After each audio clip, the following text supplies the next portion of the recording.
Hi, I'm Hansi Herzog. Welcome to Co-Create and welcome to the Global Co-Creation Challenge.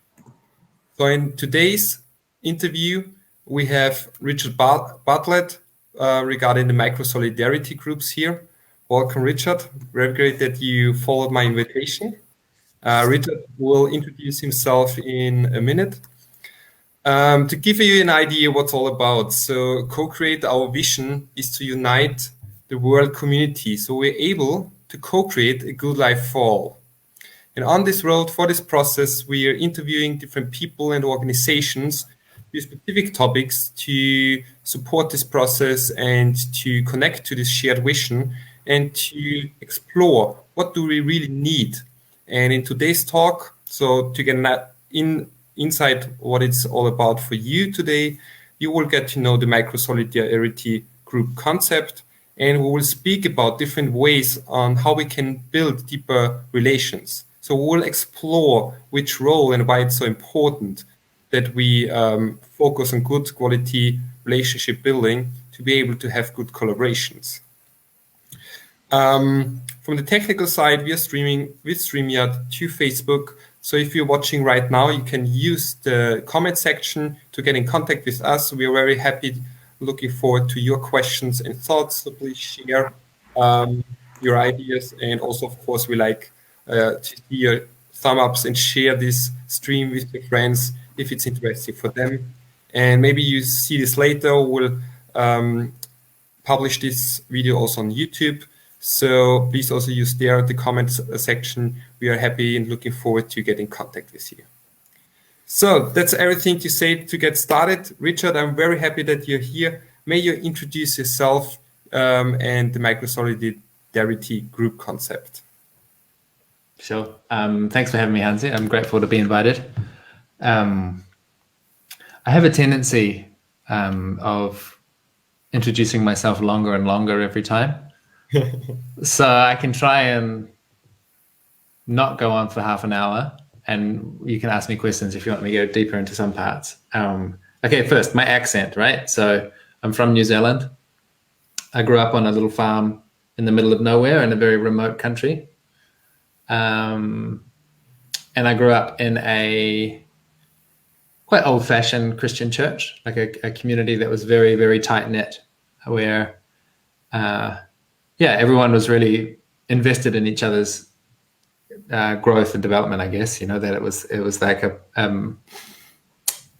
a sense of everyone being in a shared project. And then I left the church as a young adult. We can talk about that if you like. There's some interesting material in there. And went to university, kind of left the farm, went to the city, studied engineering. And I graduated with an engineering degree just as the financial crisis kicked in 2008. So I had a tiny little moment of an engineering job, and then I was unemployed. And that's actually quite lucky timing now in retrospect. I'm glad that I didn't pursue an engineering career. It was quite disorienting and disorganizing to go through all of that training and then be unemployed and feel a bit lost. But the result was that I found my way by some accident into the Occupy movement. So Occupy Wall Street started in New York in 2011, September sometime, and by October it had got to New Zealand. And I joined in there and found myself in this really remarkable, emergent, spontaneous community building project in the middle of the city. And it was amazing. It was really mind blowing we kind of self-assembled a little village in the middle of town. And there was maybe, 100 people, maybe 200 people sometimes living there. And we had what we called the open air university. So we had all interesting people come to talk and running workshops and things, and great entertainment and really stimulating debates and decision-making about how do we run the village and how do we feed everyone and where are we going to sleep and all that sort of stuff. That was really quite amazing and extremely unique experience, something I never would have predicted, but I found it super inspiring. And then, Occupy was a temporary thing. There was a lot of weak points in it, and it was never, I don't think it was ever designed to last for a long time. I mean, it was hardly designed, right? Like it was mostly emergent. It was quite spontaneous, and just a few memes collided and people responded to those memes. So when the wave sort of crashed and receded, that was the first time that I really had a sense of mission, I guess. Like I've had this experience of community, of democracy, of direct democracy, sitting in a circle, listening to everyone, voting, trying to make decisions by consensus, trying to get organized. That was amazing. And we were doing it in front of City Hall. And so there was that kind of the contrast between, oh, this is what democracy feels like. You know, like it's a real exercise in empathy and listening and negotiation and creativity. And it's not just you put a tick in a box and vote for someone. It's actually like a really humane interaction, a very relational process. So I had that experience and was really inspired by it. But the mission was, why is this so rare? You know, why is this not more common? And so there was a kind of combination between that activism experience and my engineering experience, which then a bunch of us got together and we initiated this project we call Lumio. And Lumio is cool. It's still going. It's still a useful piece of technology that anyone can jump in and use if they want to. And it's a online, you can think of it as an online community platform that's oriented around small scale direct democracy, more or less, you know. So it's like a place where groups can get together and make decisions. They can have deliberations and make decisions together. And it was inspired by Occupy, but you know, over the years it's evolved and developed, and it's much more it's suited to lots of different kinds of groups now. It's not just for activists, it's for anyone that wants to include people in decision-making process and wants to do that online. So that was really engaging, you know, to have a project, to have we call it a social enterprise. So it's a business that prioritizes positive social impact rather than prioritizing profit. We're trying to make profit, but for a purpose, you know.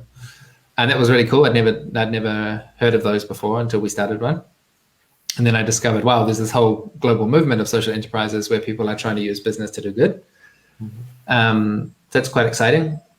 And then after about like 5 years or so, I really felt my passion just that I wasn't so excited about technology anymore. You know, that and I'm excited if someone else is going to do the technology, that's great. Like I really think there's amazing possibilities for that technology can really catalyze social change. I don't know if you've been seeing this thing in the last couple of weeks of suddenly sea shanties are really popular, you know, that style of singing. It's like this meme that's going around. It's really funny to me. But there's the style of singing that's gotten popular because of the specific, some of the specific features of the TikTok platform, like the way that you share a video and then someone else can share a video, a duet, so they're attached. It's just like someone built that technology and never would have guessed that it would produce this kind of harmonic singing phenomenon. But the tool is really well suited to that kind of behavior. And so like I do believe that technology can play an amazing role. But like I felt my best contribution to the world wasn't going to be technology. That was sort of the feeling that I got.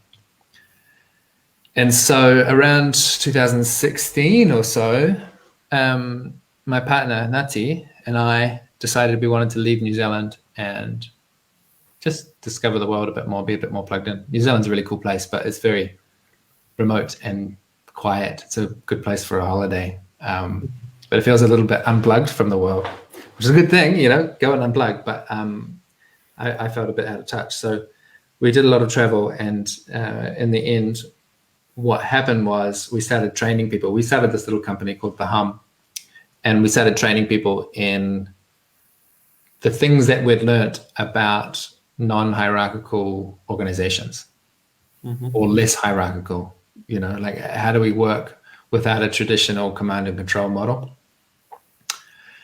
And there's a whole bunch of structures that can help with that. Partly it's like the technology I mentioned, but it's like, what are your decision-making processes? What are the, you know, how do you allocate money? What system is being used for money to come in and to go out? Like there are all these kind of hard infrastructural pieces that help a group to organize in a more collaborative, shared way. But there's also this bigger context, where it's like you can do anything you like with the technology and the structure, but the culture is going to set the constraints about what that technology can achieve. That's how I see it. And so we really started to get curious about how do we shape culture so that people can grow into a collaborative way of being. So it's not how do we have the right blockchain technology or the budgeting tool or the decision-making tool that somehow allows for these decentralized organizations to just go, and, change the world. It's like, how do we grow the kind of people that are going to live in a society that's more about collaboration than it is about competition? That's more about connection and solidarity than it is about isolation and loneliness. Like, how do we grow these kind of people? And that's what the MicroSolidarity proposal, how I first introduced it, kind of emerged out of that question. Like, how do we grow? How do we change our conditioning? The way that we're trained to be individualistic and trained to be in these patterns of domination and submission all the time. Like, how do we get out of that and learn how to be, in partnership with each other, where we meet each other as interesting, different but somehow equal adults, adult to adult, in a horizontal way. That's sort of the puzzle that MicroSolidarity is trying to solve. It's human reconditioning project. Wow, thank you for your story and for the introduction. It's really like following you this step through development. Glad to hear this. Also very interesting that you came out of the Christian surrounding community, you stepped into the technology side and came then to the organizational part and focusing on the cultural part. And I would like to ask you, maybe you can describe even more, what do you mean with culture or conditions? So what do you think, what is the area you're moving in and what you would like to change there? Yeah, that's a good question. Culture is quite abstract and vague, right? Often people use this metaphor of like the fish who doesn't know what water is, because you're swimming in it and you just take it for granted that you're swimming and you don't recognize that there's actually this fluid that you're swimming in. That's culture. It's the stuff we take for granted that is between us all. That's how I think about it. So, and you can have, there's in a way, there's kind of like a New Zealand culture. Maybe there's an Austrian culture. Maybe there's a broader sort of German-speaking culture. There's a European culture. There's these different layers, and there are cultures within teams, I think, and within organizations and within communities, and that can look like what's our sense of humor. So I've been in groups where the sense of humor was really about ribbing and mocking and like, I can indicate that I'm close to you and that we trust each other because I'm able to point my finger at your weaknesses and laugh at it and go, ha ha ha. And that's a style of comedy that I really know, that's kind of like a sense of humor that I had for a long time. And actually it was after Occupy that I became much more sensitive to that. I was like, I don't actually like that. That hurts. It is kind of funny, but I'm actually more sensitive than that. I don't like it when someone makes light of those things. And now I want to be in a place where the communication is more tender, somehow more earnest. And that's a cultural thing, it's like, it's kind of like a set of unwritten agreements about how do we behave together. What are the terms and conditions of our relationship? What do we take for granted? So when I say we've been conditioned, what I have in mind is what lessons did we learn that no one said out loud, but that we still picked up anyway when we were kids? Like, what did your parents teach you or your school teachers? And what I learned was yeah, this thing I mentioned of domination and submission, that the way we've got all these individuals and they come together into groups, and the way to make that stable and safe is that you structure it into a pyramid and you put the best person at the top. You put the most important person at the top, and they will set the terms for everyone else. They'll set this is obviously my church story, right? So this is good, this is true, this is what you should believe. These are the behaviors that are good. And then everyone underneath is supposed to conform to that. They're supposed to submit to that authority. And this is a pattern of structuring groups that's very familiar for a lot of people in their family, that there's like either it's both of their parents or it's explicitly their dad that is going to be the one that's in charge of things, that has this strong authority and that shouldn't be questioned. Maybe they didn't grow up with that kind of family, but then at school, it was really, you're a student, your job is to sit there and listen, and we are going to fill you up with knowledge. Or then you go into the workplace and you have the same kind of conditions a lot of the time. A lot of people have that. And then, so this is when we get into the organizational stuff, like trying to work in a more collaborative way. And you get a nice group of people together and they say, oh, we don't want to do that hierarchy thing. That's no good for us. We don't want that. We want to be collaborative. We're going to sit in a circle. Everyone's going to treat each other kindly and with respect. We're going to switch off that button that's called domination. We're not going to do that. But it's not as easy as that, because we learned it at a really, really young age. And it's in a lot of us, it's in our habits. It's in our unconscious behaviors. It's the things that we do without thinking we're doing them. And everyone's got a different version of that. Like my version is, if you put me in a room with 50 people, without thinking about it, I'll start a process of trying to manage people's expectations so that eventually everyone agrees that I'm the coolest guy. This is something that's happening, that I'm just walking through the room, getting to know people, and wanted to leave this kind of residue behind that wasn't Rich cool? What a cool dude. And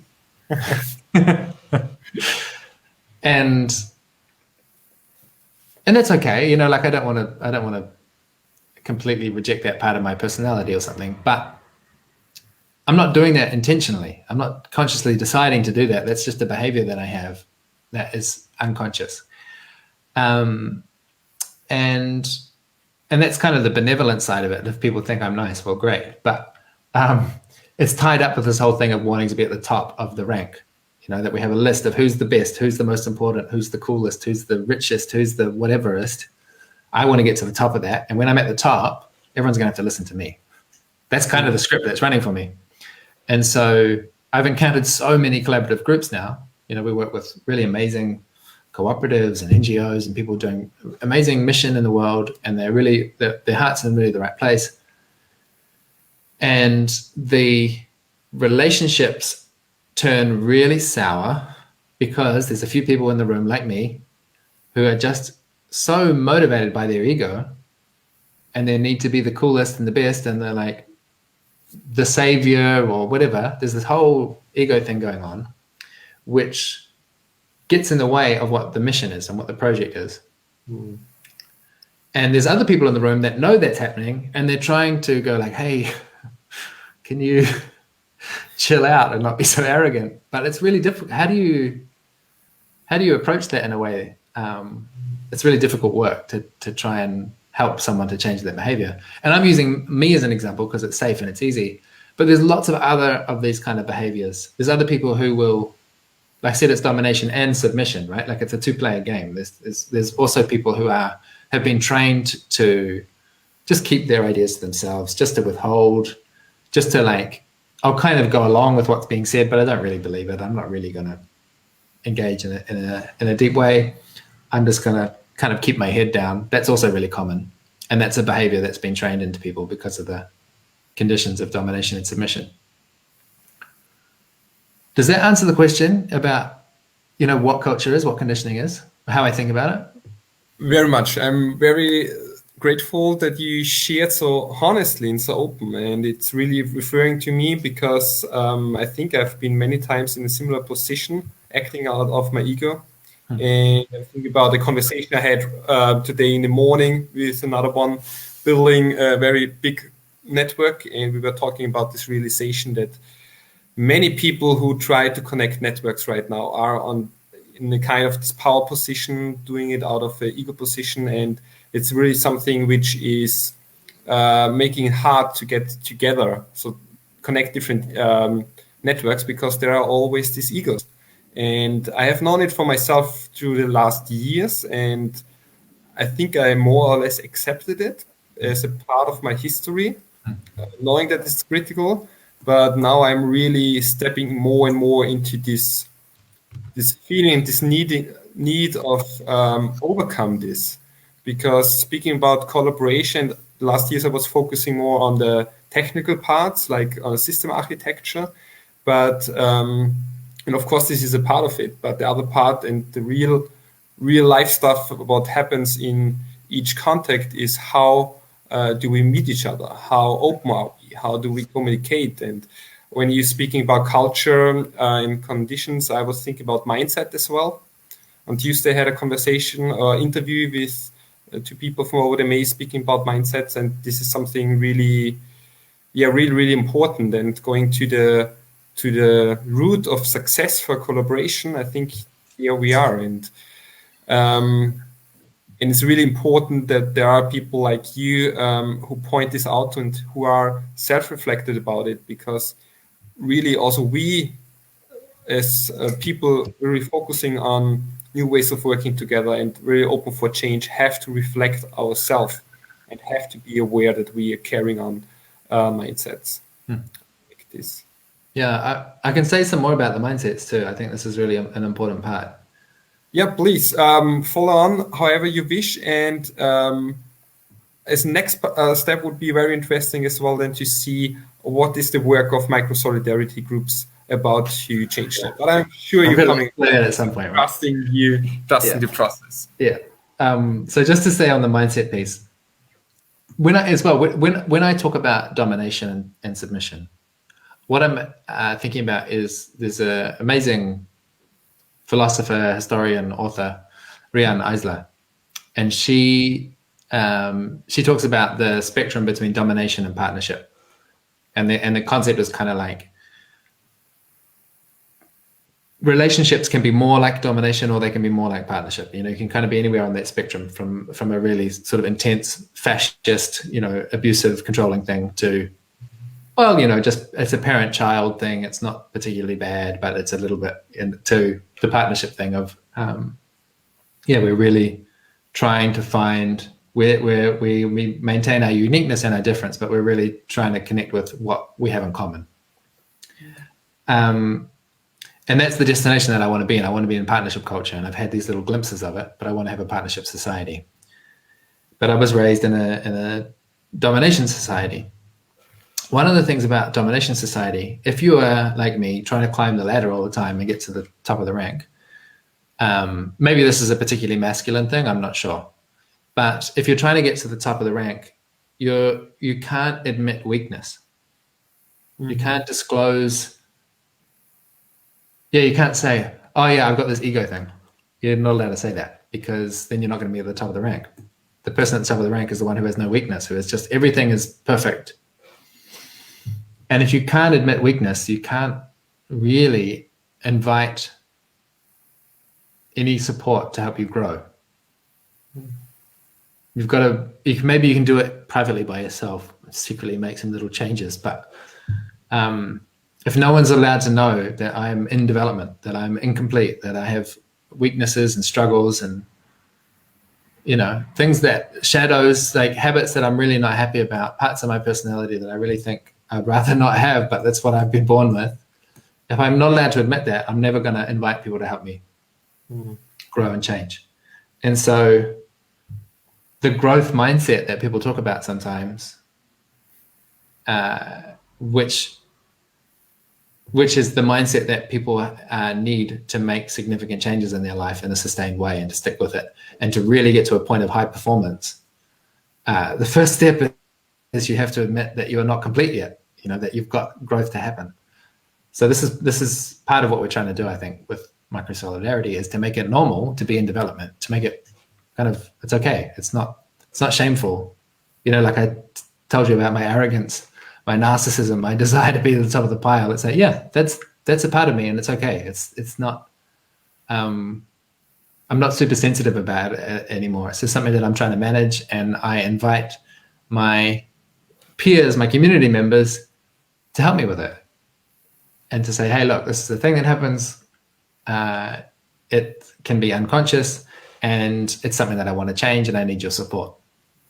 And that's a lot of what we're trying to do with MicroSolidarity, is for people to choose their own goals. How do they want to grow? How do they want to be different?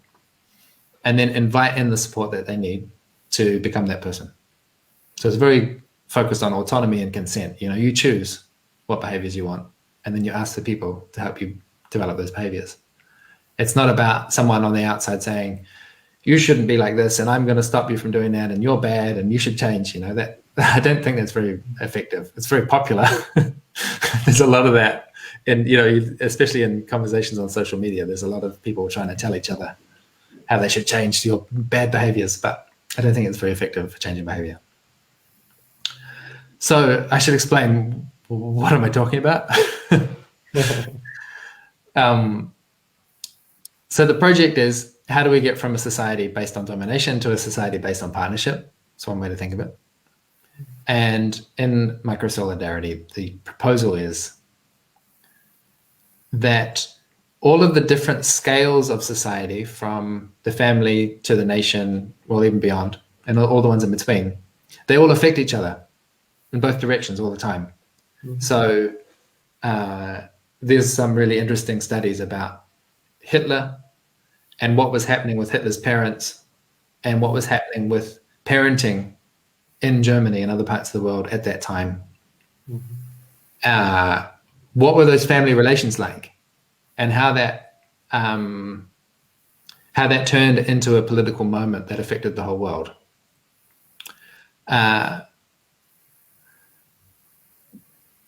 It's really common in some particular segments of the sort of like progressive change spaces to say, oh, you've got to start local and scale up. I don't quite think about it that way. It's not about starting small and growing up, but it's acknowledging that all of the scales influence each other in both directions. So it does matter who is the president. It really does change the social conditions. And it also matters about your specific behavior, regardless of who's the president. Your choices also matter. And the part of the puzzle that I've sliced off with MicroSolidarity is just looking at groups up to about 100 or 200 people and saying, let's just focus in on that part and say, how can we prototype different ways of being together at this scale? What can we do? And within that scale, I call that the congregation, which is, I think it's really funny that I called it a congregation, because it's like inheriting from my church. It's kind of saying there was something really great about church. We have a congregation, we meet every week, and there's some singing, and we might have a meal together. Like, I like that part. There was parts of it I didn't like about it, but the getting together, the congregating, the coming togetherness of it was really, really meaningful to me. So I described that scale between 100 and 200 people as a congregation, and that there's some really unique attributes of groups of that size. Because when you're around that size, there's this thing called the Dunbar number, which is a theory about how many relationships you can really track in your head, given the limits of human cognition, which says basically around 100 or 200 people, you can understand who they are, and you can track their relationships and sort of understand what's going on. And beyond that, what you have are mostly strangers. So you might go to a big corporation or a music festival with 30,000 people, and you might have some imaginary sense of being connected to all of those people and having a shared experience. But in any sort of real way, they're strangers. They're mostly strangers. So the congregation is about, this is a group that's small enough that everyone can mostly know everyone else, more or less, and the majority of people are not strangers to each other. And my sense is that there could be a lot of, like for instance, you could have intentional communities and eco villages and things of that scale, where there's a bunch of people living in the same place, and they've got some kind of intention about what impact they want to make in the world, and they support each other to do that. So that would be a congregation. And then at a scale smaller than that is what I call the crew. We also call them pods a lot in some of the spaces that I'm in.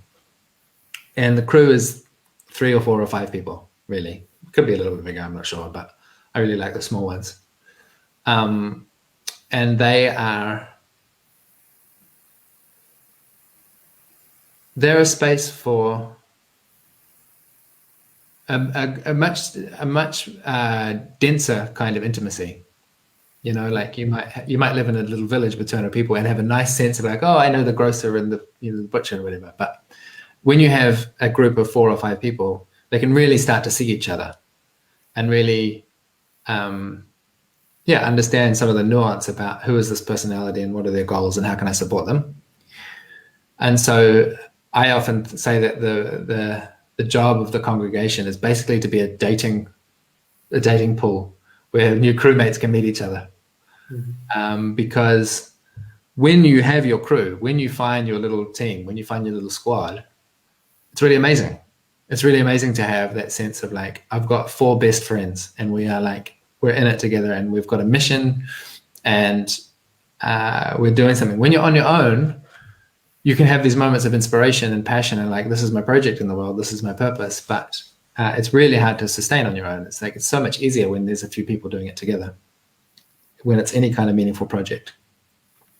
So yeah, the congregation is a space for people to meet their crewmates and say, maybe it's going to be you. Maybe you're the one that's going to connect with me and be my support person. Maybe we're going to do something magic together. And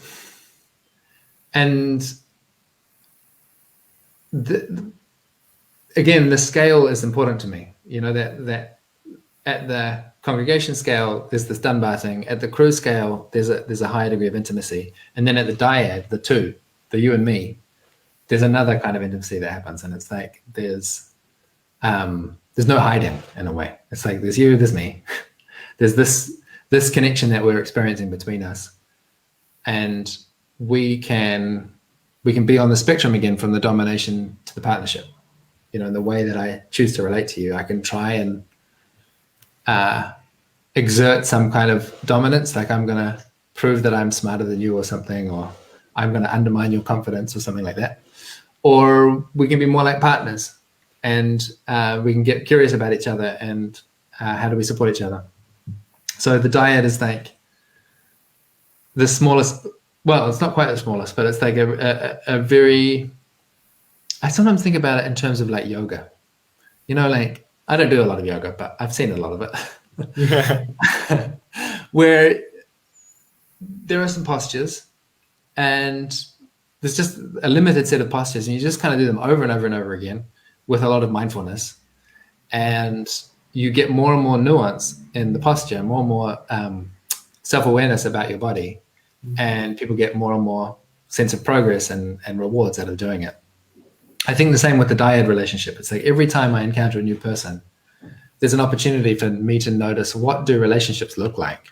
What do they feel like? What kind of characteristics come online for me? What are my archetypes or talents or personality traits or something that come online when I meet someone?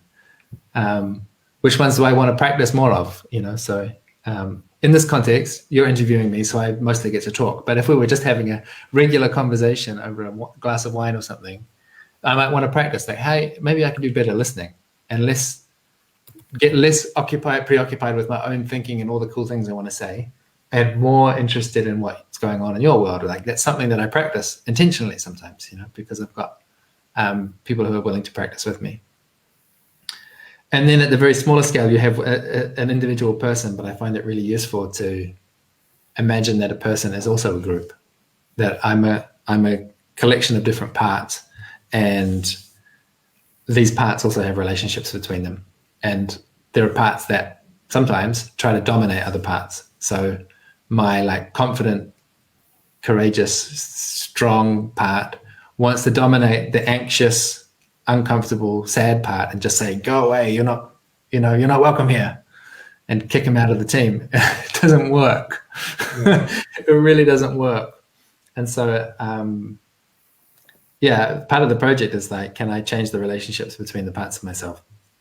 So that's quite a big, theory dump. I feel like I've just made a big map, but I don't know if it's too abstract or if it really lands for what people are interested in. So let's ask the people. So thank you for explaining, for sharing. We had a conversation before already, so it's easier for me to understand this map. But let's have a short overview. So if you're watching right now, maybe you joined in later on.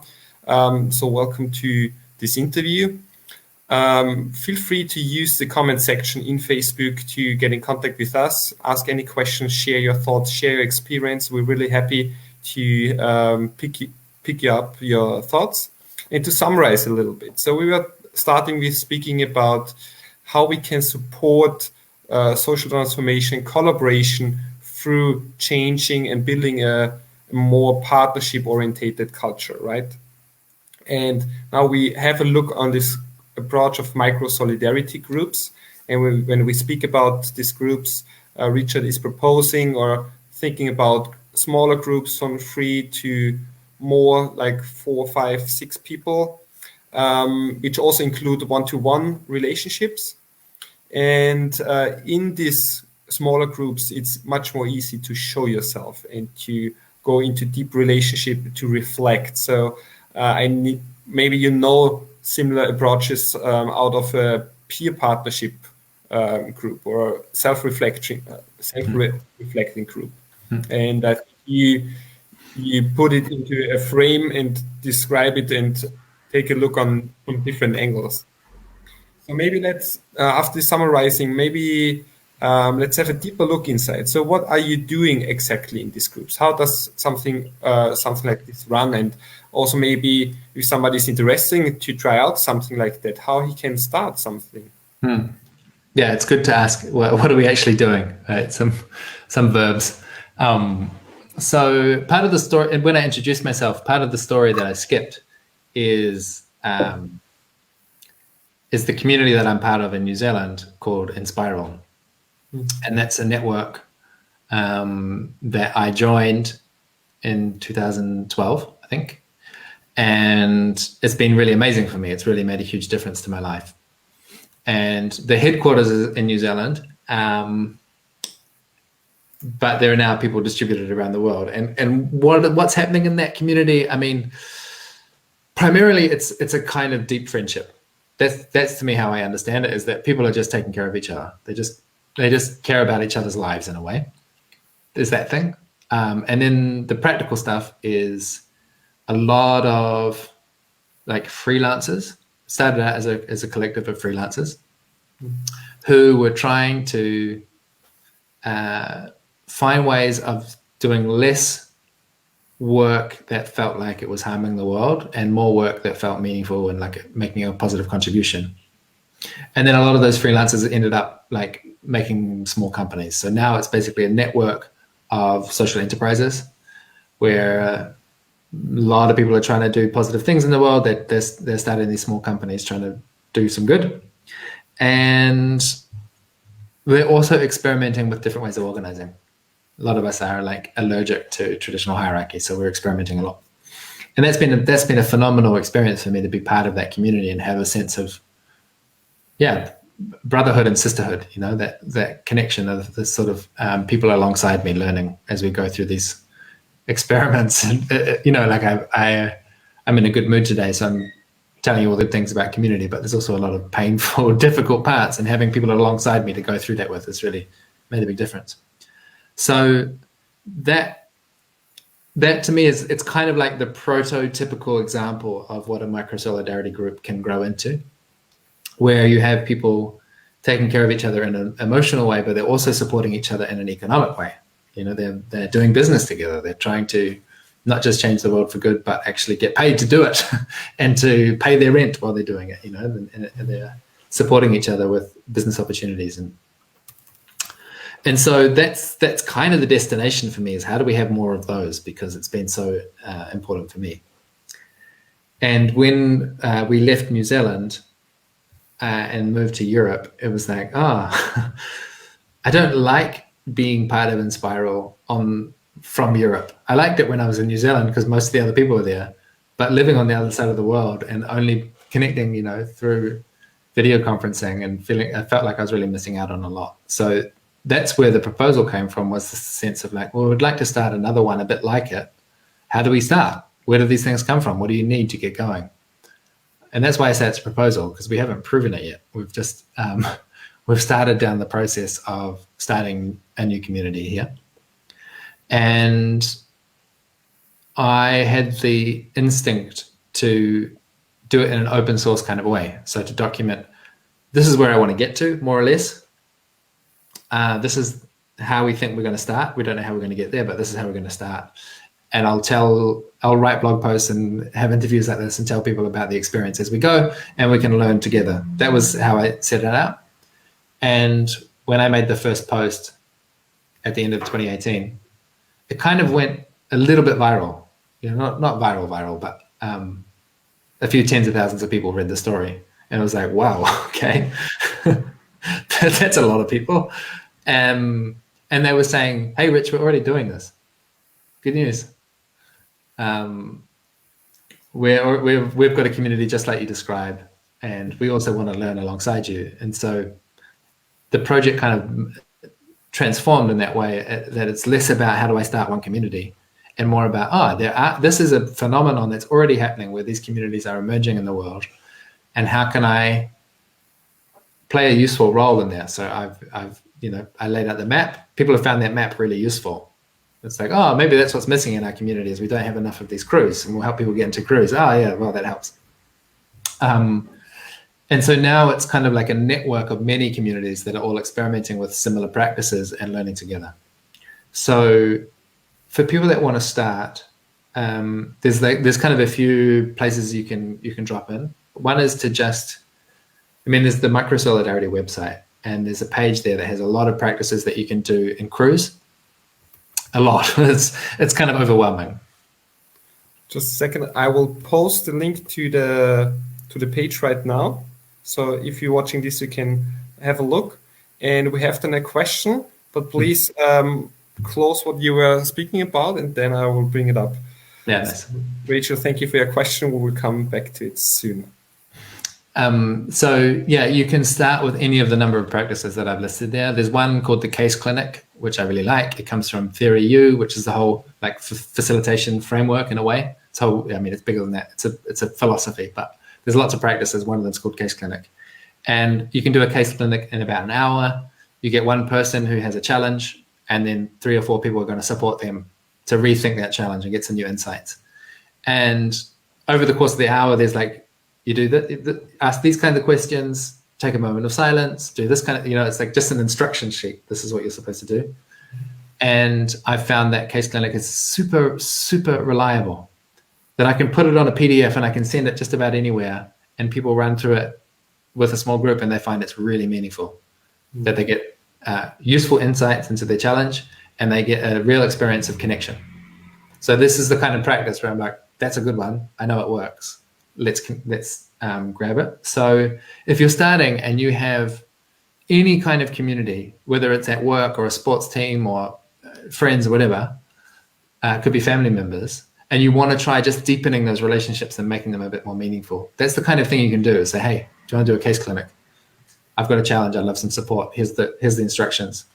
And if it goes well, and say there's 5 people, you could do 5 case clinics, over the course of 5 weeks.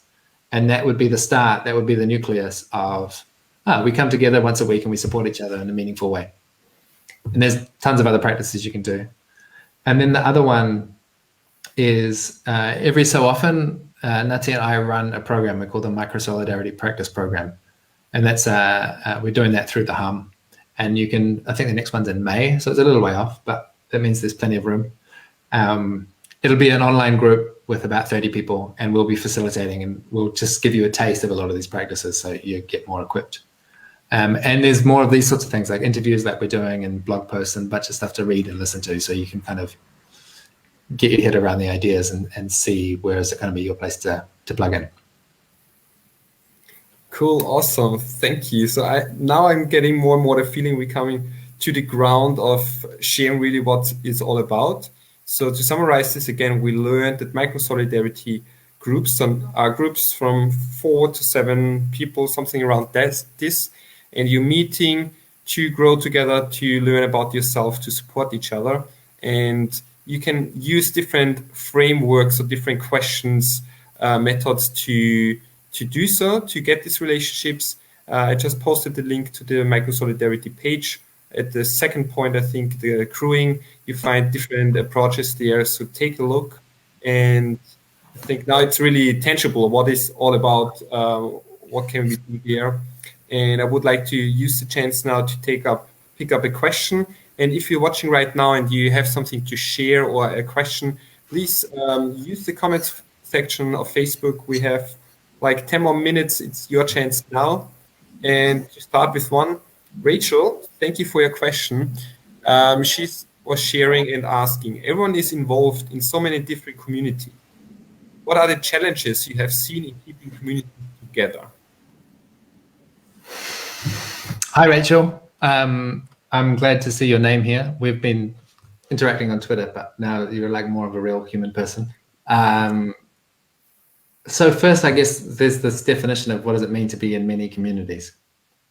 And community is a word that really gets thrown around with a lot of different meanings attached to it.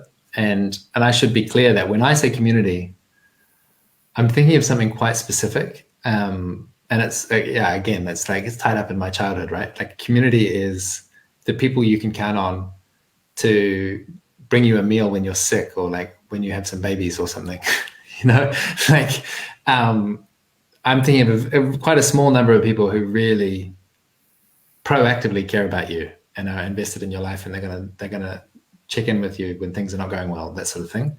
I'm not talking about a Facebook group. I mean, some Facebook groups are like that, but most of them are not. And I don't think it's really possible to be in many of those kind of communities like I'm describing. I think maybe you can handle 2 or 3, but the ones where there's a real depth of connection, I don't think most people can hold many. But the challenges we've seen in keeping communities together, well, I've got a list. There's a lot. How do I summarize it? Like, there's some specific things that go wrong frequently. So tensions around decision-making, really common, that people want to include others in decisions, and then they find that those processes can be extremely slow and demoralizing, and they can actually reduce people's sense of creativity and initiative taking, because the group consensus thing like sucks the life out of any initiative. And I understand that now, having done a lot of it, there's a lot of different approaches to making a decision in a group, and there are different tools for different jobs. And I think basically people kind of need to be trained a little bit. They need some positive experience. They need some kind of understanding, some sophisticated understanding of different modes of decision making and which tool to use when. And that's just not common knowledge. That's kind of a specialty thing, but it's essential to a group functioning well. And similarly, conflicts. Say a conflict happens. You and I have a very different perspective on something, and we just can't see each other. We're just in complete opposition. That the first time that really arrives in a community, that can just tear it to pieces, because a lot of communities are not equipped to handle that kind of tension. And again, it's like you need some kind of structure or technique or commitment or agreements or practices or something to help you manage when relationships get difficult. And a lot of people just don't have that experience. They just don't know what to turn to. And so it becomes a big drama, and people turn off and they leave. There's so many. I literally do have a list of these are the most common reasons that communities fall to pieces. And the way that I boil it down now, because like I said, Nati and I have been doing a lot of training on this kind of material. We boil it down to 2 pillars. One is about tending to the social fabric. So prioritizing the quality of relationship and saying, we expect people to treat each other with respect and care, and to pay attention to relationships for their own sake. That we might be here to plant a community garden or do this other project, but also our relationships are important just for themselves. And it might make sense to actually design organizational structures that are just purely there to cultivate more relationship. So like these crews, for instance, you can introduce those into a community. Just say, the only point of this crew is just so people get to know each other more. That's the purpose. And when there are interventions like that are just looking after the relationships, that helps all the other problems. And it increases the level of trust and connection in the room, which means that any other challenge comes along is a lot easier to deal with. So there's that piece. And there's like a lot of material I can go into. We have a online course about this. It's long. And then the other half is about how do you learn and change? How do you iterate? How do you evolve? How do you adapt to changing conditions? And that can be really, well, it can go in lots of different ways. It can, some groups, they'll be calcified. They won't be able to move. They'll be kind of stuck. And you'll see this a lot in like, maybe an intentional community that reaches a certain age and then it feels like nothing can move anymore. Another thing that can happen is you have the occasional crisis comes along. So, a pandemic comes in and then suddenly that provokes all this change. But it's just like disruptive and messy. Or you can have something more dependable and cyclical. And so I'm always ranting about rhythm, about having an established period where it's like, we know that every month we have a process where we listen to what are the tensions, what's going on that's not really working, and what are we going to change? What's the little adjustment we're going to make? Not a complete disruptive transformation, but just a little adjustment. And when a community has got a process, a systematic, reliable way of making small changes, and they're also investing in their trust and relationships, then they seem to be able to navigate through all the challenges that come along. But if they haven't got those two things, then it can be really explosive and they fall apart. Thank you, Richard, for answering this question. From my point of view, I would like to add something you mentioned already. I think the regular communication is very important. And when it comes more regarding collaboration, networking, it's about a shared goal or value. So it's really important that people know why they do meet and why they want to be in a community. If you focus on a community based on relationship, is often the relationship or the support by itself. But on a collaboration side, it's often this direction. And the thing I really like to mention regarding community housing projects, there are three main topics they are mentioned. It's power, money, and sex. The reason why housing projects are breaking down.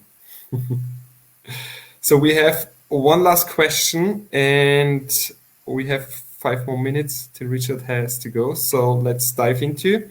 Thank you for sharing. Liam, hi. Do you think there are ways to use tokens with the crew that help support and reinforce emerging collaborations? Or will any of these types of games always lead to destructive revival behavior? That's such a good question, eh? It's very potent for this moment where a lot of people are experimenting with technology for decentralized organization and with decentralizing currency and that sort of stuff. The honest answer is I don't know. I don't know much about the incentives of tokens and currency. I haven't experienced it very much. And just in the last few weeks, I've started participating in the Seeds project. If you go to joinseeds.com, it's one of these cryptocurrency decentralized organizing projects that just seems interesting to me. I don't know it well enough to really give it a enthusiastic thumbs up, but I've got a little bit, so far so good. There's a really beautiful vision, and I like the people I've met so far, we'll put it that way. But I don't really understand, I haven't had enough experience to really know. We've done, in Inspiral, we've done a lot of experiments with old-fashioned money from the bank, not crypto money, but we've done experiments with what happens if everyone shares a little piece of their income to the collective in the middle, and then everyone has a way of allocating that money? That is interesting. Definitely, it's an interesting way to reinforce collaboration for sure. Like, to be able to put forward a project, it's like crowdfunding, right? Like, I want to do this thing. Are there people in the world that agree that it's a good thing to do? And then to get real money in your hand that says, this is going to pay your rent for the next 3 months so you can do that project. Like, that's really an amazing phenomenon. And I've benefited from that at the global scale, but also at the congregation scale. So there are some positives, but I don't know it well enough to, like, in Spiral, it's actually been that kind of like, it hasn't been that big of a focus. It's been more about the relationships and and less about this focus on experimenting with money flows, that I don't know it well enough to be able to say, is it always going to turn destructive and rivalrous? I don't think it always has to. Like, I don't think it's that, it seems unlikely that it's going to be that black and white, that it's like, sometimes I have these simplistic stories that money is evil, or, and I just don't really buy that. I don't think that's real. But I do think it takes some sophistication to design the incentive structures so that the games they're really looking after people and planet. They're, like you say, they're making a good life for all. That seems like a very sophisticated job, and I'm not quite. I'm learning. Maybe eventually, maybe ask me again next year, and I'll have something better to say. Cool. Thank you for answering this question. And as we're coming to the end of our conversation, I just would like to ask you and give you the chance. Do you have any last words, any call to action, anything you would like to close this with? Call to action. I'm always I like action. I want people to practice whatever, just to really to set some intention. Like, if you've heard something that I've been saying and you think, yeah, I'd really like some of that, like, to clarify, what is that vision of yours, not my one, but your one? What is it that is stirring inside of you? Spend some time, write that down, or find a friend to talk about it with. And then choose for yourself, what's the next step you're going to take. I've listed a whole bunch of websites. You can go and make me feel popular because I told you that I love that. But you can also do it without me, right? You can. I don't really need the accolades. You can find your own path. But I think it is really important to clarify intention and to make a commitment.